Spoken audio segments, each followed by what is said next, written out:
कौन सोच सकता था कि एक साधारण सा दूध का डिब्बा रे के हाथों में आते ही जेल तोड़ने का सबसे बड़ा हथियार बन जाएगा। लेकिन जैसे ही रे ने उस डिब्बे को फाड़ा, उसमें से एक पतली चमकदार प्लास्टिक की शीट बाहर निकली। मौका मिलते ही उसने उस शीट को जेल के गेट पर लगे पासवर्ड लॉक के ऊपर सावधानी से चिपका दिया। जब गार्ड ने पासवर्ड टाइप किया तो उसकी उंगलियों के निशान उस शीट पर साफ छप गए। रे ने एलिमिनेशन मेथड का इस्तेमाल करते हुए जल्द ही सही पासवर्ड का कॉम्बिनेशन ढूंढ निकाला। लेकिन असली चुनौती अभी बाकी थी। गेट के बाहर हाथ कैसे पहुंचाया जाए। रे ने टॉयलेट पेपर को पानी में भिगोकर छोटी छोटी गोलियां बनाई और उनमें टूथपेस्ट मिलाकर एक चिपचिपा मिश्रण तैयार किया। फिर एक बड़े कागज की शीट में इन्हें लपेटकर उसने एक अनोखा चिपचिपा हथियार बनाया। लेकिन यह सब करने के लिए उसे कैमरे की नजरों से बचना था। रे ने पहले ही गार्ड की दिनचर्या का बारीकी से अध्ययन कर लिया था। हर बार जब गार्ड उसे सेल में बंद करके जाता, वह बाहर सिगरेट पीने और समय बिताने के लिए चला जाता। इस दौरान मॉनिटरिंग रूम 7 मिनट के लिए खाली रहता था। यही रे का सबसे बड़ा मौका था। रे जानता था कि जेल से भागने के लिए 3 चीजें जरूरी हैं। पहला, गार्ड्स की रूटीन की पूरी जानकारी। दूसरा,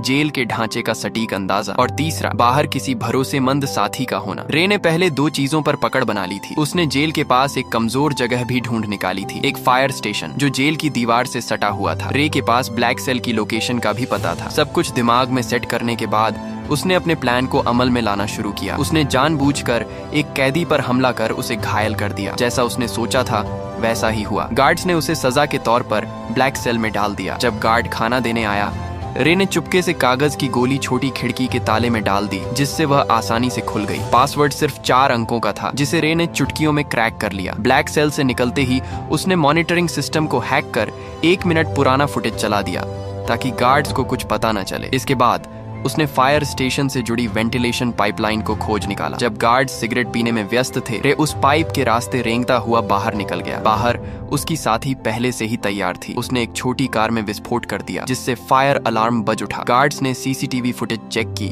लेकिन सब कुछ सामान्य दिखा। इस बीच रे फायर स्टेशन में दाखिल हो चुका था। उसने जल्दी से एक फायर फाइटर की वर्दी चुराई और फायर ट्रक के नीचे छुप गया। अफरा तफरी का फायदा उठाकर वह ट्रक के साथ घटनास्थल तक पहुंचा और वहां से अपनी साथी की गाड़ी में बैठकर साफ बच निकला। यह रे की 14वीं जेल ब्रेक थी, जहां यह खुलासा होता है कि वह कोई नॉर्मल अपराधी नहीं था। उसका असली काम जेलों की सिक्योरिटी सिस्टम को टेस्ट करना था। असल में वह एक सिक्योरिटी कंपनी का ओनर था, जिसकी वजह से वह नकली कैदी बनकर जेलों में घुसता और अपनी काबिलियत से बाहर निकलकर यह प्रूफ करता था कि जेल की सिक्योरिटी सिस्टम में सुधार की जरूरत है या नहीं। वह इतनी जेलों से भाग चुका था कि लोग कहने लगे कि यह बंदा किसी भी जेल को एस्केप कर सकता है। एक दिन सीआईए के लोग उसके पास आए और कहा कि उसे एक बहुत कड़ी और खुफिया जेल में जाना होगा, जिसका नाम या लोकेशन किसी को बताने का आर्डर नहीं था। ये मिशन बहुत खतरनाक था। बावजूद इसके रे मान गया, क्योंकि उसे लाखों डॉलर का यह ऑफर वर्थ इट लगा। कौन जानता था कि पैसा सच में इंसान से कुछ भी करवा सकता है। उन्होंने रे को एक नई पहचान और एक सीक्रेट एग्जिट कोड दिया, जिसका इस्तेमाल वह अगर कुछ गलत हो तो भागने के लिए कर सकता था। जाने से पहले उन्होंने उसके शरीर में एक ट्रैकिंग डिवाइस भी लगाया। जल्दी ही वह दिन आ गया जब उसे जानबूझकर अरेस्ट होना था, लेकिन अचानक कुछ लोगों ने उसे अगवा कर लिया और इलेक्ट्रिक शॉक दे दिया। इससे पहले कि उसे कुछ समझ आता, उन्होंने उसके हाथ से ट्रैकिंग डिवाइस को निकाल दिया और उसे बेहोश कर दिया। जब उसकी आंखें खुली तो उसने खुद को एक अजीब सी जेल में पाया, जिसमें हर रूम कांच का बना हुआ था और वहां हर जगह कैमरे थे। उसके आसपास सभी कैदियों को भी ऐसे ही 24 घंटे सुपरविजन में रखा गया था। ये जेल पूरी तरह से हवा में लटकी हुई थी, जिससे कोई भी कैदी जमीन खोदकर भागने का सोच भी न सके। यह देखकर रे को तुरंत समझ आ गया कि वह एक बुरी सिचुएशन में फंस चुका है। वहां से जितना जल्दी हो सके निकलने के लिए उसने सीक्रेट कोड बोला, लेकिन जेल का जेलर एक टेढ़े दिमाग का आदमी निकला। उसने बिना कुछ सुने रे को फिर से बंद कर दिया। अब यहाँ ये राज सामने आता है कि जेलर किसी ऐसे आदमी से मिला हुआ था जो रे का दुश्मन था। कुछ देर बाद उसने देखा कि यहाँ के गार्ड्स पूरी तरह से हथियारों से लैस हैं और चेहरे पर काले मास्क लगाकर घूमते हैं, और गार्ड्स की संख्या भी कैदियों से कई ज्यादा थी, जिसकी वजह से उनका जब मन करता वे किसी को भी मारने या पीटने लग जाते। वहीं कैदियों को टॉर्चर करने के लिए एक भयानक कमरा बनाया गया था, जहां अंदर जाते ही तेज रोशनी से आंखें चकाचौंध हो जाती थीं। इसके अलावा वहां का तापमान भी बहुत ज्यादा था, लेकिन इसके बावजूद दर्द को सहते हुए रे जैसे तैसे पूरे कमरे की जांच पड़ताल करने लगा। तभी मुआयना करते हुए उसकी नजर फर्श पर स्टील प्लेट से जुड़ी कील पर पड़ी। उसी मोमेंट उसके दिमाग में एक आइडिया आया। बाहर निकलने के बाद उसने प्लान बनाना शुरू कर दिया। अब जेल से बाहर निकलने के लिए उसे किसी की सख्त जरूरत थी। जैसे ही उसने अपनी पहचान बनानी शुरू की, तभी टाइसन नाम का एक आदमी उससे दोस्ती करने आ गया। उसकी आंखों में अलग ही चमक थी। उसने सीधे पूछा, क्या चाहिए तुझे? रे ने भी कुछ नहीं छुपाया और सीधा कहा, मुझे एक चमकदार आयरन शीट चाहिए जो रोशनी को रिफ्लेक्ट करे, और अगर तुम मुझे यह लाकर देते हो तो हमारी दोस्ती पक्की समझो। इस पर टाइसन भी राजी हो गया। इसके बाद वह सीधा जेलर के पास पहुंच गया और उसे उल्टा सीधा कहने लगा, जिससे टेढ़े दिमाग का जेलर गुस्से में आकर उसे वाटर टॉर्चर देने लगा। हालांकि इसी बीच टाइसन ने चालाकी से उस कमरे का ड्रेन कवर निकाल लिया। काफी मार खाने के बाद उसने वह कवर रे के हवाले कर दिया। रे को लगा, वाह, यह आदमी तो काफी शातिर खिलाड़ी निकला। टाइसन से इम्प्रेस होकर उसने अपनी असली पहचान बता दी कि मैं एक जेल ब्रेकर हूँ। इसी के साथ उसने अपना एनालिसिस भी बताया कि इस जेल का स्ट्रक्चर वर्टिकल है, जिसका मतलब यह जेल अंडरग्राउंड में बनाई गई है। दरअसल जब रे टॉर्चर रूम में था तो उसने जमीन के नीचे से पानी की आवाजें सुनी थी, जिसका मतलब वहां एक पानी की पाइपलाइन हो सकती है जिससे उन्हें भागने का रास्ता मिल सकता है। इस सब के बाद टाइसन ने जानबूझकर जेल के गुंडे मार्को ब्रदर्स से पंगा ले लिया। उधर रे ने एक रोटी को हथेली में छिपा लिया। फिर जैसे ही मार्को के आदमियों ने जेल में मारपीट मचाई, प्लान के अकॉर्डिंग दोनों को टॉर्चर रूम में डाल दिया गया। वहां पहुंचते ही रे ने फौरन ड्रेन कवर निकाला और उसकी रिफ्लेक्शन से कीलों पर फोकस डाला। देखते ही देखते हाई टेम्परेचर की वजह से वे कीलें पिघल कर बाहर निकलने लगीं और एक एक करके कुछ ही सेकंडों में उसने सभी को निकाल लिया। फिर उसने रोटी का टुकड़ा मुंह में डालकर टाइसन को इशारा किया ताकि वह गार्ड का ध्यान अपनी तरफ खींचे। इसके बाद टाइसन ने अपना काम शुरू कर दिया, जिससे जेलर का ध्यान उसकी तरफ चला गया। वहीं रे ने तुरंत गीली रोटी को सीसीटीवी कैमरे पर चिपका दिया ताकि अंदर की फुटेज न दिखे। फिर वह फ्लोर से नीचे उतर गया और पाइपलाइन में चढ़ते हुए आगे बढ़ने लगा, लेकिन बदकिस्मती से रास्ते में गलती से एक तार टूट गया, जिससे पानी बाहर आने लगा। आखिरकार जब वह ऊपर पहुंचा तो उसके पैरों तले जमीन खिसक गई, क्योंकि यह जेल जमीन के नीचे नहीं बल्कि समुद्र के बीचों बीच पानी की एक विशालकाय शिप में थी, जहां से भाग पाना नामुमकिन था। इस बीच पानी लीक होकर जेल के अंदर भरने लगा, जिसकी वजह से टॉर्चर रूम के कैदियों को रिहा कर दिया गया। खुशकिस्मती से रे गार्ड्स की नजरों से छिपकर समय पर वापस आकर बच गया। हालांकि दूसरी ओर एक नई मुसीबत उसका इंतजार कर रही थी। दरअसल जेलर को फर्श पर छोड़ी गई कीलें मिल गईं, जिससे वह समझ गया कि रे ने जेल तोड़ने की कोशिश की है। उसके बाद उसने फौरन एक आदमी को कॉल लगाया, जहां यह राज खुला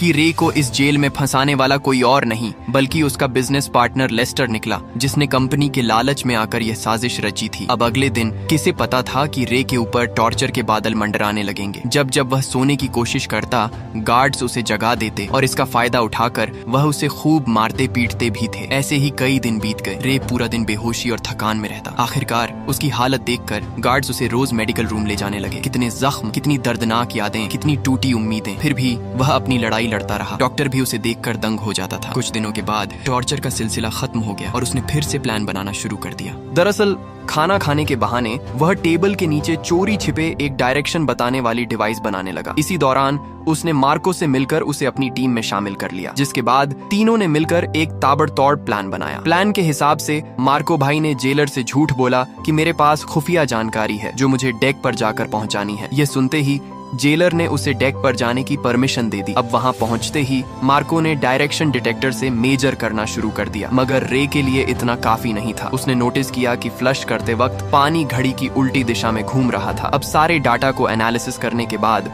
उसने कंक्लूड किया कि वह अभी नॉर्दर्न हेमिस्फेयर में है। फिर एक नए आए कैदी से पूछने पर पता चला कि अभी नवंबर का महीना चल रहा है। इसके बाद रे ने अपने बॉडी टेम्परेचर को ध्यान में रखकर अनुमान लगाया कि वहां का तापमान जरूर मोरक्को तट के आसपास का होगा। इतनी मशक्कत के बाद आखिरकार अंत में जाकर उन्होंने क्लियर लोकेशन का पता लगा ही लिया। हालांकि लोकेशन पता होने के बावजूद वे वहां से निकलते भी तो कैसे? तभी टाइसन ने कहा कि अगर हम किसी तरह से बाहर मौजूद मेरे आदमियों तक मैसेज भेज सकें तो हमें यहाँ से निकलने से किसी का बाप भी नहीं रोक सकता। उसकी बातें सुनकर रे को लगा कि इस जेल का डॉक्टर शायद उसकी मदद कर सकता है। उसके बाद उन्होंने एक प्लान बनाया जिसके अकॉर्डिंग टाइसन ने जानबूझकर रे पर हमला कर दिया जिससे वह डॉक्टर के पास जा सके। ऐसे ही कई दिनों तक रे बीमार होने का नाटक करके रोजाना डॉक्टर के पास जाने लगा। डॉक्टर को भी रे का दर्द बर्दाश्त नहीं हुआ और वह उसकी मदद करने के लिए राजी हो गया। अब यहाँ यह खुलासा होता है कि दरअसल डॉक्टर भी यहाँ उम्र कैद की सजा काट रहा था, इसलिए उसने रे को उसके परिवार से मिलाने का वादा किया, जिसके बाद